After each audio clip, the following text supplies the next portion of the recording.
So, ayan, good morning. Nandito po tayo ngayon sa Bolo app.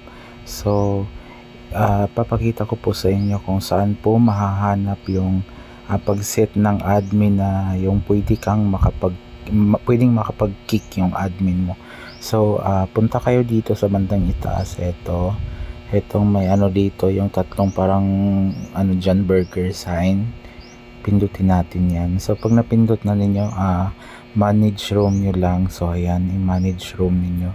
So, dito makikita ninyo ang nakalagay dito. Ito, naka-allow yung admin to kick out user. So, yung mga admin mo pwede nang mag-kick na user. Dito din sa itaas, allow admin to turn off mic. So, yung admin mo makakapag-turn off na ng mic. So, allow admin to close mic. So ayan, dito mo makikita, dito mo ma-edit ang ano ng room mo, anong klase yung room mo, yung dito anong gusto mo, flexible ba or request kung sakaling mag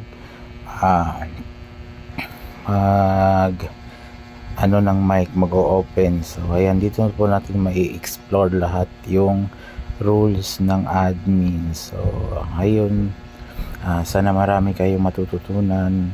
Sali na kayo sa agency namin.